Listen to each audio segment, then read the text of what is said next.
Dios es bueno. ¿Cuántos saben que Dios es bueno? ¿Con cuántos de ustedes Dios ha sido bueno? ¿Sí? Capaz algunos de ustedes no han experimentado todavía o no se han dado cuenta de la bondad de Dios, quizás porque están recién tomando la mano del Señor. Pero quiero decirte algo. Cada persona que se acerca a Dios, que toma su mano, experimenta todos los atributos de Dios. Y uno de los atributos de Dios es que Él es Padre. Y no es cualquier Padre, sino que es el buen Padre. Entonces podemos venir y estar confiados en Él. También Dios es bueno. Dios busca el bien para nosotros. Nosotros no tenemos un Dios que está, lo he dicho en otra oportunidad, nuestro Dios no es el que está crucificado en el madero, tampoco es aquel niño que está en el pesebre. Nuestro Dios es un Dios real que tiene cuidado de nosotros, que nos ama, que Él, cuando digo tiene cuidado de nosotros, siempre se viene esta imagen. Mi esposa dice, cuando el otro día reflexionábamos, decía, la tarea de mamá, decía, es mantenerlos vivos. Dijo, logré mantener vivos. ¿Sabe? Así pasa de repente con nosotros. Nosotros como que atentamos contra nosotros mismos. ¿Sí? Tomamos decisiones que nos afectan, que nos dañan, hacemos cosas de repente que no tenemos que hacer, pero por ahí Dios procura mantenernos vivos ahí con su amor y con su cuidado. Bien. Quiero compartir una palabra con ustedes. No tenía un título, pero no era el título después. Entonces, de repente cuesta poner un título a una prédica. Pero después al final vamos a ir viendo qué título le ponemos. ¿Ya? He estado meditando, me ha pasado mucho que he estado estudiando la palabra del Señor y ya me convertí a los 16, tengo 40 y unos poquitos, y uno en el transcurso de la vida cristiana lee varias veces la Biblia. O sea, para nosotros leer la palabra del Señor es nuestro alimento del Espíritu. La palabra es la que nos revela al Señor y cada cristiano debiera ser una persona que lee diariamente la palabra del Señor. Y dice la Biblia no solamente leer, así como cualquiera lee un periódico, una revista, sino que poder leer con profundidad la palabra del Señor. No solamente así, leer a la rápida, sino que tratar de entender qué quiere Dios hablarnos en la palabra. Y me ha pasado este último tiempo que he vuelto a leer libros que ya he leído, pero lo he ido haciendo de manera pausada, versículo por versículo, y prestando atención a lo que va hablando la palabra del Señor. Y ahora como están también las herramientas de internet y todo eso, uno puede googlear y buscar ahí con más profundidad cosas. Entonces, hay una práctica que he hecho este tiempo es, cada vez que me llama la atención algo de un versículo, voy a San Google y pregunto, ¿qué quiere decir este versículo? ¿Cuáles son las palabras originales en el idioma en el que se escribió la palabra del Señor? Ya sea del hebreo, ya sea del latín, ¿sí? O del arameo, para poder entender con profundidad qué quiere hablarnos el Señor a través de su palabra. Se lo recomiendo, es una buena práctica, porque así usted va a ir al original.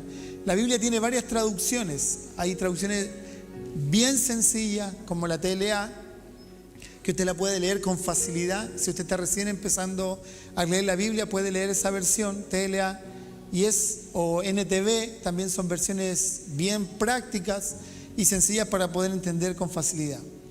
Pero, como le digo, he estado tratando de sumergirme y de entender con profundidad lo que el Señor quiere hablar. Y hoy día quiero hacer un poquito esto con un versículo, 2 versículos de la Biblia para poder entender una verdad profunda del reino de los cielos. ¿Sí? ¿Está conmigo? ¿Me va a acompañar? Si parezco por ahí mucho profe, usted me dice, pastor, parece profe. Tranquilo, también es una de las labores poder enseñar. ¿Sí? Quiero leer entonces Génesis 1, el 1 y el 2. Del comienzo. Este es el relato que hace, usted sabe que el libro de Génesis, o sea, los primeros 5 libros de la Biblia los escribió Moisés, que Moisés algunas cosas las arrastraba por conocimiento, otras fueron cosas que Dios le reveló. él pasaba mucho tiempo en la presencia del Señor. Él subía al monte y Dios le hablaba y Dios le dio para que él escribiera los 10 mandamientos, toda la ley del pueblo de Israel, y también le escribió el libro de Génesis, donde el Señor le reveló, sumado al conocimiento que él tenía, cómo el Señor creó y desde el inicio de los tiempos. Entonces, dice Génesis 1, el 1 y el 2, dice: en el principio creó Dios los cielos y la tierra estaba desordenada y vacía, y las tinieblas estaban sobre la faz del abismo, y el Espíritu de Dios se movía sobre la faz de las aguas. El primer versículo, cuando dice que en el principio creó Dios los cielos y la tierra, algunos lo leen literal, dice: pero ¿cómo si dice en el principio creó el cielo y la tierra y después dice que el Señor comenzó a crear, y como en el capítulo 2 o 3 el Señor crea el cielo? El primer versículo es como introductorio, es como que Moisés quiere decir: ¿saben? Vamos a hablar desde el principio. En el principio, antes que todo fuera hecho, fue Dios el que hizo todas las cosas. No fue otro Dios, no fue, no sé, el método que el Señor utilizó, pero fue Dios quien hizo todas las cosas. En el principio, por eso le dije que voy a parecer un poco profe, esta palabra en el principio en el hebreo es Bereshit, que no es solo está mencionando un tiempo cronológico, sino que él está diciendo en el origen de todas las cosas. Antes que todas las cosas fueran creadas, Dios estaba ahí. Es el punto de partida del universo físico, de lo que nosotros vemos. Parece que tengo un poquito de ganancia, bájame un poquitito. Es el punto de partida del universo físico, es el punto de partida de la historia humana. Eso está diciendo el versículo número 1. En el principio, antes que todo fuera hecho, Dios hizo todas las cosas.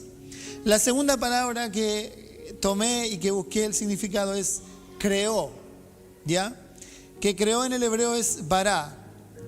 Bará es el verbo que usa la Biblia exclusivamente para referirse a Dios, ¿sí? Voy a leer lo que escribí aquí. Este verbo en la Biblia se usa exclusivamente con Dios como sujeto. Este barat no es, no sé, el artesano hizo una figura, no usa este barat. Barat solamente se usa cuando Dios está interviniendo en algo, ¿sí? Este creó es una capacidad solamente atribuida a Dios. ¿Estamos bien, clase? Ya. Significa crear algo totalmente nuevo. Por eso es solamente atribuible a Dios. Cuando nosotros vemos los descubrimientos hoy día, generalmente no se dice creó la luz. El científico que creó la ampolleta no es que creó la luz, él descubrió la electricidad, descubrió la gravedad, los científicos descubren cosas que ya están, descubrieron el espacio, descubrieron lo que había más allá. Barat es solamente atribuible a Dios. Tu Dios es Barat, ¿sí? Entonces, exclusivamente a Dios como sujeto significa que crea algo totalmente nuevo. O sea, Dios creó el cielo y la tierra de la nada sin usar materias preexistentes. ¿Sabes? Dios tiene poder para hacer de lo poco mucho. Vuelvo a decir, Dios tiene poder para hacer de lo poco mucho y de la nada todo. Dios no necesita una materia preexistente para comenzar a crear cosas. Nosotros podemos ver, por ejemplo, cuando el Señor Jesús estaba predicando y había una multitud, dice la Biblia, 5.000 hombres sin contar mujeres y niños, o sea, por lo menos habían 15.000 personas. Y el Señor le dice a sus discípulos, denles de comer. Y los discípulos quedaron mirando, Señor, ni trabajando un año completo haríamos el dinero. Además, si es que tuviéramos el dinero, ¿dónde hay un supermercado que tenga 15.000 panes, 15.000 láminas de queso, 15.000 peces frescos para poder darle a la gente? O sea, para los discípulos era algo ilógico. Pero Dios, Barat, tiene el poder para hacer de lo poco, mucho. Entonces ahí apareció este joven con 5 panes y 2 peces y se le llevó y el Señor dijo, hagan sentar a la gente, grupos de 50, que se sienten todos sobre la hierba. Y él tomó el pan, lo partió, dio gracias y multiplicó. De lo poco Dios puede hacer mucho. Y lo multiplicó y dice que cada persona en ese lugar pudo comer. Y no solamente eso, sino que para la fe de los discípulos llegaron con 12 cestas llenas de pedazos de pan. O sea que la gente comió hasta quedar satisfecha. Y recogió lo que se sobró. O sea, tu Dios, en la circunstancia que tú estás, capaz tú dices, tengo poco. No, hay poquito amor en nuestra relación. Hay poquito trabajo. Hay poquito oportunidad. Dios tiene el poder para de lo poco hacer mucho. Diga conmigo, Dios tiene el poder para de lo poco hacer mucho. Tómese de esa palabra, porque esta es una característica de Dios. Es solo atribuible a Dios. Entonces cuando usted esté ahí, Señor, queda un poquito en el balón de gas, pero tú tienes poder para de este poco hacer mucho. Señor, este mes nos cortaron la cola, como se dice, y me descontaron esto y esto otro, y esto es lo que recibimos. Pero damos gracias y decimos, Señor, de esto que tú, de lo poco, tú tienes poder para multiplicar y que yo pueda vivir todo el mes sin ningún problema. Y al final del mes recogeré la cesta de los pedazos de pan que sobre. ¿Dice amén? Amén. ¿Tiene fe para creer eso, no? Amén. Esta es una característica solo atribuible a Dios. Y también Dios tiene poder, como vemos en este versículo, de la nada hacer mucho. Quiere decir que Dios no necesitó una materia preexistente para hacer las cosas. Solamente con el poder de su voz, de su palabra. Después encontramos otra palabra, porque dice, en el principio creó Dios. Este Dios es Elohim, ¿ya? Cuando usted lee la Biblia se va a encontrar que en varios pasajes de la Biblia Dios usa, o no sé si Dios lo usa, o Dios se da a conocer, pero también la gente se refiere a Dios con diferentes nombres. Entonces encontramos Elohim, Yahweh, que Yahweh es el nombre con el cual Dios se presentó al pueblo de Israel, que quiere decir yo soy el que soy, yo existo en mí mismo, yo no necesito un currículum vitae, yo soy, así le dijo a Moisés, yo soy, punto. Va a decir al faraón que yo soy, te dijo que hicieras tal cosa. Encontramos por ejemplo Jehová Jireh, y así varios nombres, pero este nombre es Elohim. Elohim es un nombre que denota majestad, poder supremo y soberanía de Dios. Cuando dice en el principio Dios creó, está diciendo el Dios soberano, el supremo en majestad, el principio y el fin, el único Dios que tiene toda soberanía, hizo. Este Dios hizo. Nosotros tenemos que crecer en la revelación acerca de Dios, porque depende del Dios que tú tienes en la vida que tú vives. Si para ti Dios es grande y poderoso para hacer cosas, tú vas a vivir una vida en victoria, porque tú vas a decir, Dios tiene poder para sacarme de esta enfermedad. Dios tiene poder para bendecir mi vida. Dios tiene poder para hacer. ¿Sí? Bien, gracias por ese amén. Que Dios te bendiga, hermano.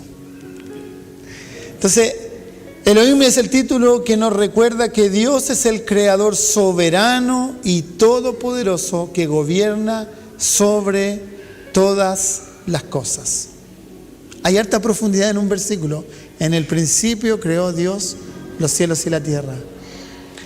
Versículo 2, la parte A, y es lo que le decía. ¿Cómo estaba la tierra? ¿Están atentos? Yo de repente los veo así como un poco inmóvil. Si usted se para aquí al frente, se ven todos así como atentos. Y de repente uno dice, ¿estará escuchándome o estará pensando en lo que va a cocinar? Pero bien ahí, bien ahí. Versículo 2, la parte A, entonces dice, desordenada y vacía. El original de esta es tohu va bohu. Primero con T y después con B corta. Y describe el estado de caos, confusión, desierto, ausencia de vida. O sea, estaba diciendo, en el principio estaba todo desordenado, había caos, nada tenía forma, se veía como algo confuso y no había nada que viviera ahí. Había ausencia de vida. Por eso dice desordenado y vacío. La creación o la tierra en ese momento, la materia prima estaba en su estado más bruto, desorganizado, antes de recibir el diseño inteligente del Creador. Todavía no tenía ni la forma ni la estructura que Dios quería darle a la tierra para que habitaran en ese lugar los seres vivos. No había un orden para la vida. En el principio la tierra estaba desordenada y vacía, no había orden para la vida. No había un orden para poder llevar adelante la vida de los seres vivientes. Había caos, había confusión. Es como la vida de nosotros de repente, antes de conocer al Señor. No hay un orden. Entonces nosotros queremos tener una buena familia, pero no hay un orden. La tierra está... ¿Cómo era el verso? No, está tohu va bohu. No sé si se pronuncia así. Perdónenme mi pobre hebreo. Mi hebreo pobre, ¿ya? Entonces, no había orden que Dios quería darle a la tierra. No estaba el orden que Dios quería darle para que la vida que Él estaba pensando habitara la tierra. Nuestras vidas individuales, en nuestras vidas individuales, el tohu va bohu representa la vida sin Dios y los momentos que de repente incluso con Dios nosotros experimentamos de caos emocional, que tus emociones andan intensamente una alpargata al lado de nosotros de repente. ¡Ay, qué feo mi lenguaje! Perdón, mi amor. Intensamente no es nada al lado nuestro. Representa la vida entonces, si hacemos una analogía entre la tierra o en ese momento de la creación y nosotros, representa la vida sin Dios y los momentos de caos emocional, de crisis, de pérdidas, de confusión mental o de vacío existencial. Nosotros llegamos así al Señor, tohu va bohu, materia prima, en un estado bruto algunos, amén, en un estado bruto, ¿cierto? Queremos como que las cosas resulten y como que nosotros tenemos mucha fe, pero está en estado bruto, está sin trabajar, está desordenado, con emociones desordenadas, sin una idea clara de vida, con pensamientos desordenados. ¿Sabe? Dios no podía llegar y pararse ahí y decir que sea la luz o que salga vegetación, porque tú no puedes construir ni hacer algo para habitar en el desorden, en el caos. ¿Le pasa a ustedes que cuando llega a la casa y ve desorden, lo primero que quiere, ay, mi mamá decía, me da la Lucía Celi, se va a agarrar el pelo, se ponía un moño aquí y se convertía, no sé, como en un ser extraordinario? Con una mano tenía la pala, el escobillón y en un poco de tiempo, ¿sí? Vuelvo a decir, el Espíritu de Dios, el Ruach Elohim, es la presencia activa de Dios que opera en medio del mundo físico. Dice, se movía sobre la faz. Esta es la figura que usa como de un ave cuando está empollando. No es literal, pero es como la figura de un águila, de un ave que tiene sus huevitos ahí, que va, los cuida, que abre sus alas, que vuela alrededor del nido para proteger. Es como que va a dar a luz algo y esta ave extiende sus alas, protege, cubre, da calor. Algo estaba haciendo, moviéndose el Espíritu Santo en medio de la creación. El Espíritu Santo es quien actúa y prepara nuestra vida para que la palabra de Dios cree cosas nuevas en nosotros. Luego de este versículo que dice, y el Espíritu se movía sobre la faz del abismo, es al siguiente versículo cuando el Señor dijo, y sea la luz. Toda obra de Dios en nosotros y en el mundo físico es a través del Espíritu Santo. Vuelvo a decir, todo lo que Dios quiere hacer en tu vida, lo que Dios hace en la tierra, es a través del Espíritu Santo. El Espíritu Santo es Dios. La Biblia dice que, no lo dice así como textual, pero Dios se manifiesta de estas tres maneras: Dios Padre, Dios Hijo y Dios Espíritu Santo. No es que Dios Padre estaba en el principio y solamente estaba Él y después Él creó a Jesús. Porque en Juan podemos ver, dice que en el principio era el verbo era Dios y el verbo era con Dios. O sea, Jesús estaba en la creación. Y no es que el Espíritu Santo solamente vino después en el día de Pentecostés para darnos como, le voy a dar una fuerza a la iglesia para que se pueda mover. Él estaba ya en la creación. Era y es Dios. ¿Sí? Entonces, toda obra, todo milagro, toda intervención divina, toda transformación, toda nueva creación, todo cambio, lo hace Dios a través del Espíritu Santo. Es el Espíritu Santo moviéndose en medio de las cosas naturales que provoca transformación, cambio, provoca vida. Provoca vida. El Espíritu Santo tiene la capacidad de una persona, dice que estábamos muertos en delitos y pecados, y Él nos hace nacer de nuevo. No por nuestras propias fuerzas, le explica Jesús a Nicodemo, no por voluntad de hombre, por el Espíritu Santo. Una persona vuelve a nacer de nuevo. Dice, ustedes estaban muertos. La primera clase del discipulado es nacidos de nuevo. Y habla de esta verdad, de que toda persona que se acerca al Señor, que confiesa sus pecados y le pide perdón a Jesús y le entrega su vida al Señor, dice que Él le dio el derecho de ser llamado hijo de Dios. Y junto con el derecho, Dios depositó de sí mismo sobre tu vida y te adoptó como hijo. Y es el Espíritu Santo en tu vida lo que te da vida. Por eso una persona que conoce al Señor y que tiene un encuentro real y verdadero con el Señor, su vida comienza a ser transformada de una manera sobrenatural. Lo que una persona se esforzó años yendo a internados, quizás para salir de un vicio, de algo, solo basta un toque de la intervención del Espíritu Santo para provocar ruptura de esas maldiciones.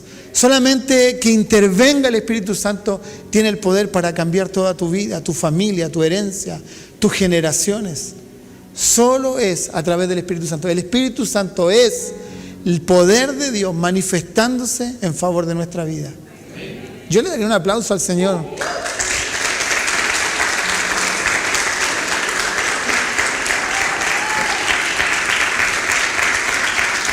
Gloria a Dios por el Espíritu Santo. Todo cambio, toda nueva creación, toda intervención divina es por acción absoluta del Espíritu Santo. De la misma manera como Él se estaba moviendo, generando todo para que el Padre dijera, sea la luz, salga la tierra, salgan los animales, salga la vegetación. Es el Espíritu Santo que tiene el poder para crear, para hacer, para transformar. El Espíritu de Dios, Ruach Elohim, nunca es pasivo. Es el agente divino de la transformación. Es el poder operativo que ejecuta la voluntad del Padre para transicionar de la muerte a vida, del caos al orden, de una era a otra era.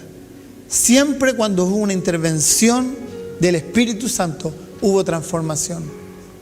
¿Sabes? El Espíritu Santo es la previa de los cambios. Perdón si lo digo, no es de manera ofensiva. El Espíritu Santo es lo que antecede a la manifestación de lo que Dios va a hacer en tu vida. Nosotros lo vimos, estuvimos estudiando acerca de Gedeón. ¿Cuándo fue el momento que Gedeón cambió? Cuando el Espíritu Santo lo invistió con poder. Tenemos los versículos, Jueces 6:34, vamos de nuevo con Jueces. Se saben los versículos de memoria ya. Entonces el Espíritu del Señor, ¿qué hizo? Vistió con Y Gedeón tocó el cuerno del carnero como un llamado a tomar las armas. Y los hombres del clan de Abiezer se les unieron. ¡Ay, pasó algo milagroso! El Señor liberó al pueblo de los madianitas. Primero vino el Espíritu Santo, invistió a un hombre de poder para hacer una transformación y un cambio en toda una nación. Y como lo veíamos la semana pasada, no solamente fue una noche de victoria, 40 años de paz, por causa de que en un hombre habitara el Espíritu Santo. Por eso cuando el Espíritu Santo viene sobre tu vida, no viene a hacer un cambio, y yo lo he dicho varias veces, no viene a hacer un maquillaje sobre tu rostro y dibujarte la sonrisa. Cuando Dios viene sobre tu vida, es un poder transformador que cambia toda tu vida y todas tus generaciones. ¿Está aquí, cierto? Después vemos en el mismo libro de Jueces que Él viene sobre Sansón y sobre Jefté y le dio poder. Dice que el Espíritu Santo les invistió de poder. A Sansón le dio una fuerza extraordinaria, a Jefté para poder llevar adelante una milicia. Los hizo libertadores. Primera de Samuel 10:6. El pueblo de Dios pidió un rey. Dijeron: Señor, no queremos seguir siendo una nación. Queremos ser como las demás naciones, que tener un rey que nos gobierne. Y estaba Samuel en ese tiempo de profeta. Y el Señor le dijo, y el Samuel le dice: Señor, estaba molesto Samuel. Y él le dijo: dale lo que ellos te piden, pero adviértele de lo que significa. Entonces, Dios es la primera oportunidad que el pueblo de Israel va a tener un rey. ¿Sabe lo que hizo Dios? Envió su Espíritu Santo. Primera de Samuel 10:6 dice: en ese momento, ¿quién? Vendrá poderosamente sobre ti y profetizarás con ellos y serás transformado en una persona diferente. Hay una versión que dice: y serás mudado, serás cambiado. ¿Sabes? El pueblo pidió un rey. Dios les dio un rey. Pero ese rey tenía que tener algo especial. No era un rey como de cualquier otra nación. Ese rey era un ungido de Dios para hacer una tarea que Dios le estaba encomendando hacer. ¿Y qué es lo que hizo Dios para que ese rey pudiera funcionar en esa facultad? Le dio su Espíritu Santo. Siempre el Espíritu Santo va a venir sobre tu vida para generar cambios, transformación. Luego cambia el rey, porque este rey se corrompió. Y Dios levanta a otro rey, de cual dice la Biblia que David era conforme al corazón de Dios. Y dice Dios: este rey hará todo lo que está en mi corazón. El otro rey lo levantó la gente, Dios le dio su espíritu, porque tenía que cumplir una función y gobernar. Pero hoy día Dios estaba levantando a otro rey, y ese rey necesitaba una facultad especial. Dice 1 Samuel 16:13. Enseguida Samuel tomó el recipiente con aceite y en presencia de sus hermanos consagró como rey al joven que se llamaba David. A partir de ese momento, el Espíritu del Señor, ¿quién? Se apoderó de él. Después Samuel se despidió y se fue a Ramá. De ese momento, el Espíritu del Señor se apoderó de él. Cada vez que Dios va a intervenir algo, envía su Espíritu Santo. Te hago una pregunta. ¿Tú necesitas que Dios intervenga cosas en tu vida? ¿Tú necesitas milagros en tu vida? Capaz algunos de ustedes vienen con la última fuerza, diciendo: ya esto es lo último que voy a intentar, acercarme a Dios. Pero tú no necesitas una religión. Tú no necesitas ser parte de un libro de aquí, de la asistencia de los miembros de la iglesia. La religión no te va a hacer nada. La religión no te salva. Lo que tú necesitas, que Dios intervenga con su Espíritu en tu vida para provocar transformación. Cuando Dios quiso enviar al Salvador y marcar la historia antes de Cristo y después de Cristo, cuando el Señor quiso traer redención y reconciliar al ser humano con el mismo, la misma figura. Lucas 1:35.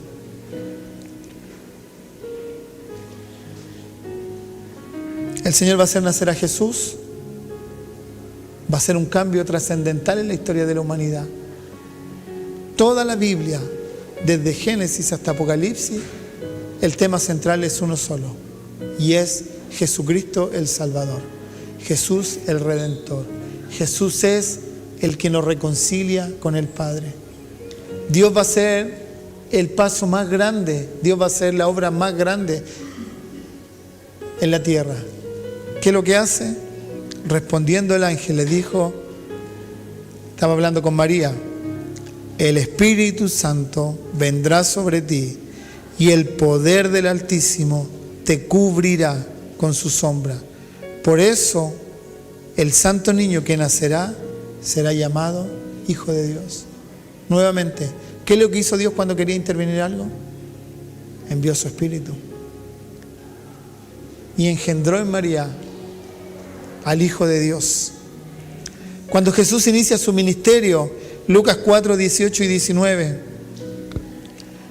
Él había nacido, se había criado como un niño igual que todos, creció.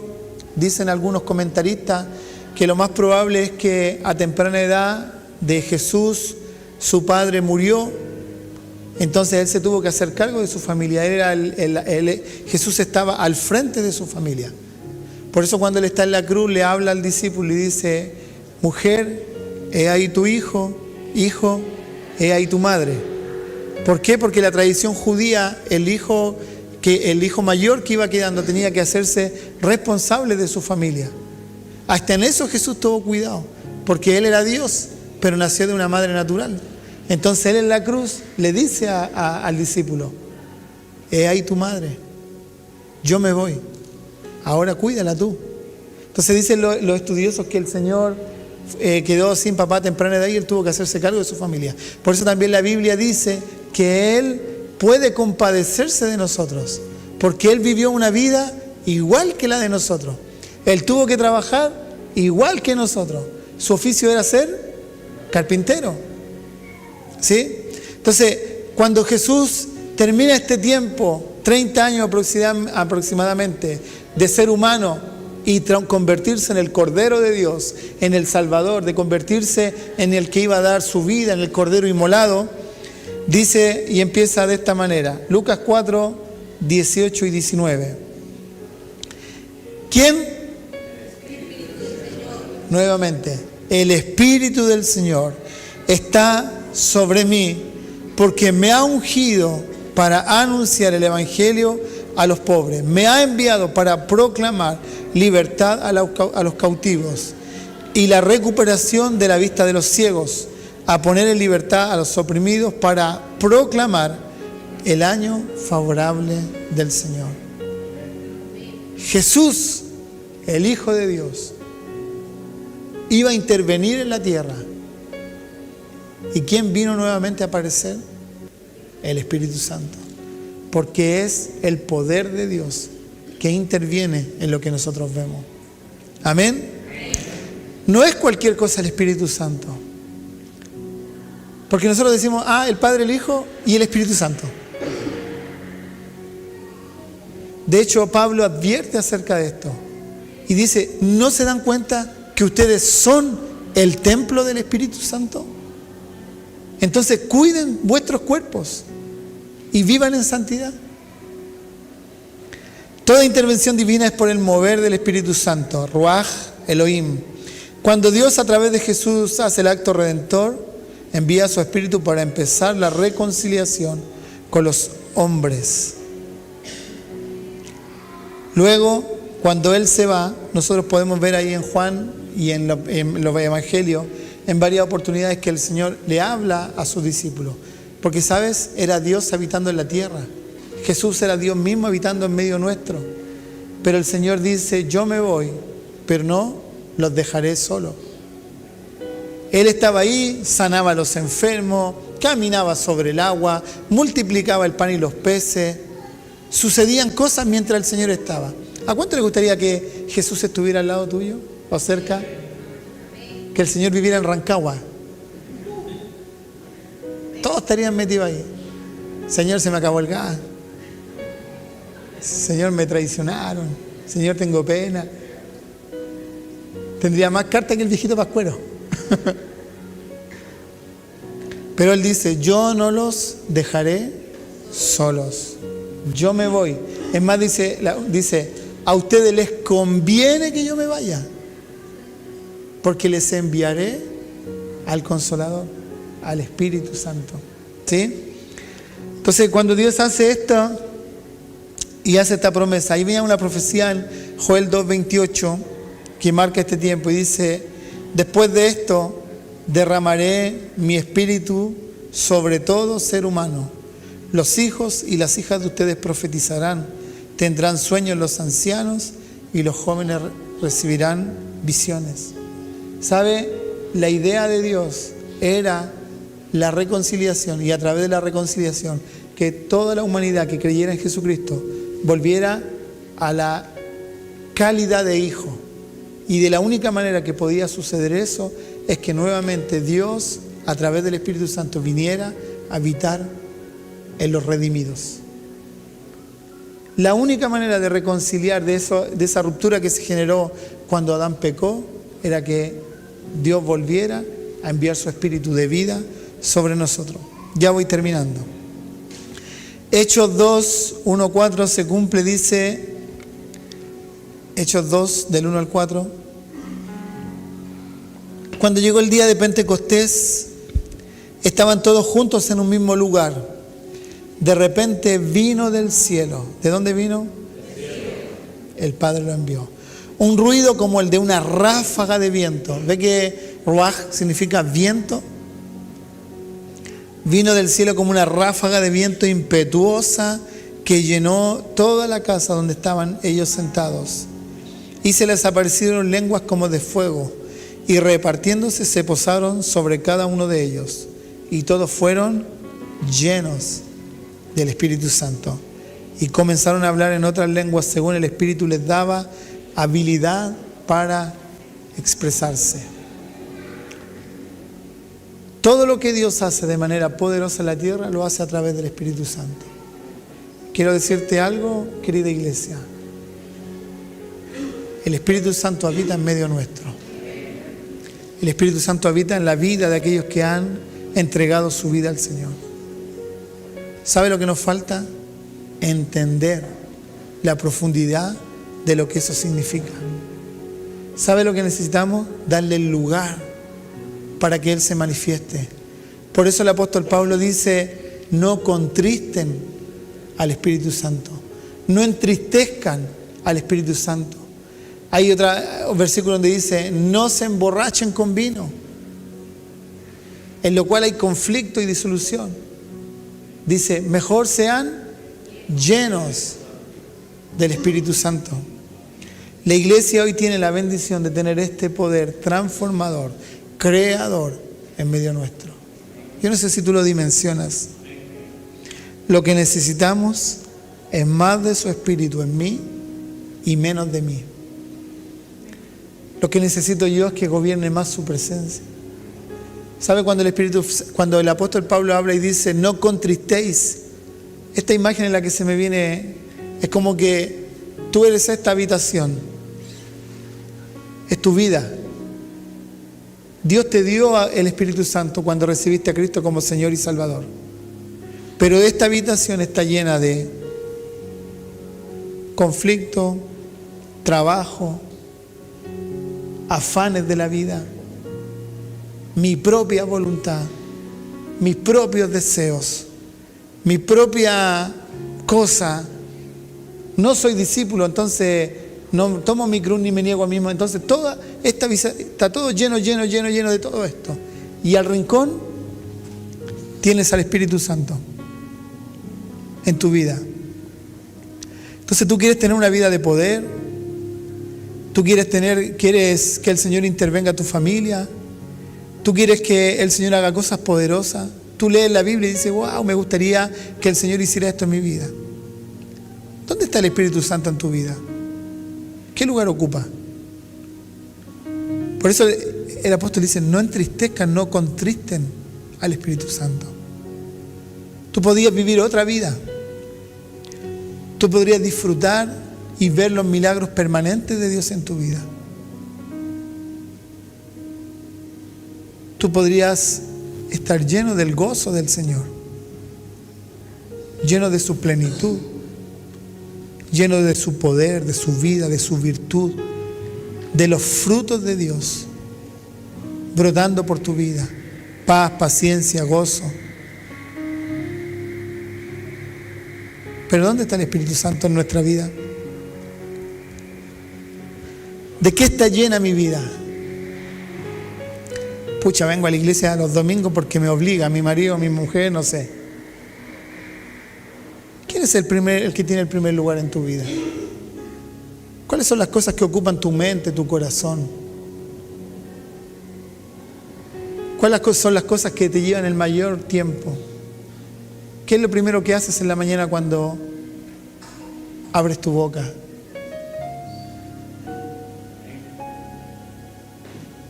De nuevo tengo que ir a trabajar. De nuevo tengo que lidiar con esto.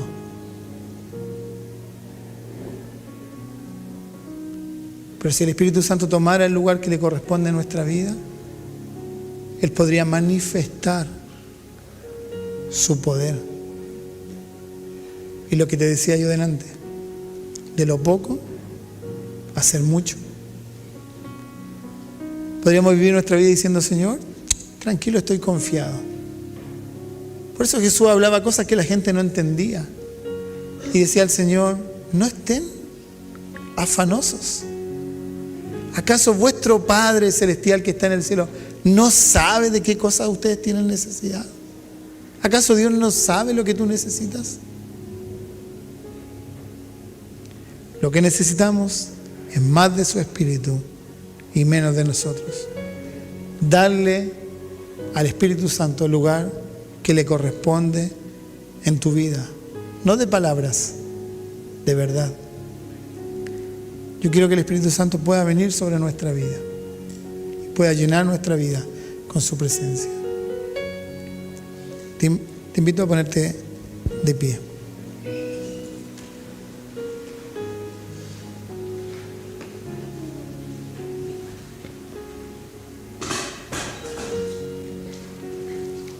¿Alguien entendió lo que hablé? ¿Sí? ¿Lo entiende? Cierre un momento sus ojos.